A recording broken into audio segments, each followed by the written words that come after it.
महाराणा प्रताप, जो अपनी वीरता और स्वाभिमान के लिए इतिहास में अमर हैं, केवल एक महान योद्धा ही नहीं, बल्कि अपने साथियों के प्रति प्रेम और निष्ठा रखने वाले राजा भी थे। उनके सेनापतियों, सैनिकों और यहां तक कि उनके घोड़ों और हाथियों ने भी उन्हें पूरी निष्ठा से सहयोग दिया। जब भी महाराणा प्रताप के संघर्ष की बात होती है, चेतक घोड़े का जिक्र अवश्य किया जाता है, लेकिन उनके वीर हाथी राम प्रसाद की कहानी भी उतनी ही प्रेरणादायक और हृदयस्पर्शी है। यह कहानी सिर्फ एक युद्ध के साथी की नहीं, बल्कि त्याग, निष्ठा और बलिदान की अमर गाथा है। राम प्रसाद, एक असाधारण हाथी रामप्रसाद महाराणा प्रताप की सेना में एक अत्यंत शक्तिशाली और बुद्धिमान युद्ध हाथी था। यह हाथी न केवल विशालकाय था, बल्कि उसकी ताकत और युद्ध कौशल भी अद्वितीय था। युद्ध के मैदान में राम प्रसाद का साहस देखते ही बनता था। वह न केवल दुश्मनों को कुचलता था, बल्कि अपनी ताकत और बुद्धिमत्ता से सेना का मनोबल भी बढ़ाता था। राम प्रसाद की विशेषता यह थी कि वह किसी भी परिस्थिति में डरता नहीं था। वह महाराणा प्रताप के आदेशों का पूरी तरह पालन करता और जब भी युद्ध होता, वह अपने बल, चतुराई और युद्ध कौशल से शत्रुओं को चकित कर देता। हल्दी घाटी का महायुद्ध और राम प्रसाद का पराक्रम 18 जून 1676 को जब हल्दी घाटी का ऐतिहासिक युद्ध हुआ, तब राम प्रसाद ने अपनी वीरता से मुगलों को हिलाकर रख दिया। इस युद्ध में मुगल सेना का नेतृत्व मानसिंह और असफ खान कर रहे थे। अकबर ने अपनी पूरी ताकत झोंक दी थी ताकि महाराणा प्रताप को पराजित किया जा सके।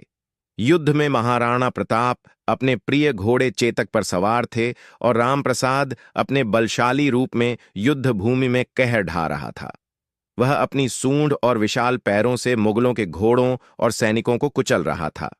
उसकी शक्ति और क्रोध देखकर मुगल सेना भयभीत हो गई थी। रामप्रसाद के साथ एक और शक्तिशाली हाथी था, लूना। ये दोनों हाथी महाराणा प्रताप के लिए ढाल की तरह खड़े थे। जब भी कोई शत्रु महाराणा प्रताप के निकट आने की कोशिश करता, रामप्रसाद उसे अपनी सूंड से उठाकर पटक देता। रामप्रसाद का बलिदान और कैद हल्दी घाटी का युद्ध अत्यंत भयंकर था। महाराणा प्रताप ने मुगलों से घिरे होने के बावजूद अपने साहस को नहीं छोड़ा।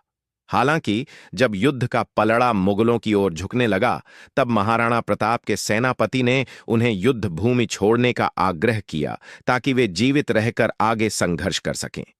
महाराणा प्रताप ने भारी मन से युद्ध भूमि छोड़ी, लेकिन राम प्रसाद को यह स्वीकार नहीं था। वह अंतिम क्षण तक लड़ता रहा। उसने अकेले ही दर्जनों मुगलों को मार गिराया, परंतु अंततः वह शत्रु सेना से घिर गया। मुगलों ने बड़ी मुश्किल से उसे जिंदा पकड़ लिया, क्योंकि वह मरने के लिए भी तैयार था, लेकिन समर्पण करने के लिए नहीं। मुगलों ने उसे बंदी बना लिया और उसे अकबर के सामने प्रस्तुत किया गया। अकबर ने रामप्रसाद की वीरता और ताकत देखकर उसे अपने शाही अस्तबल में रखने का आदेश दिया। रामप्रसाद की शहादत, भूख से मौत। अकबर को उम्मीद थी कि रामप्रसाद उनकी सेना के लिए उपयोगी सिद्ध होगा, लेकिन वह यह नहीं जानता था कि यह हाथी केवल महाराणा प्रताप का था और वह किसी और के लिए लड़ने की कल्पना भी नहीं कर सकता था। रामप्रसाद ने शाही अस्तबल में किसी भी प्रकार का भोजन या पानी ग्रहण करने से इनकार कर दिया। उसे सर्वोत्तम भोजन दिया गया, लेकिन उसने अपनी निष्ठा और स्वामी भक्ति को बनाए रखते हुए एक कौर भी नहीं खाया। दिन बीतते गए, परंतु रामप्रसाद ने कुछ भी नहीं खाया। अंततः कई दिनों की भूख और कमजोरी के कारण उसकी मृत्यु हो गई।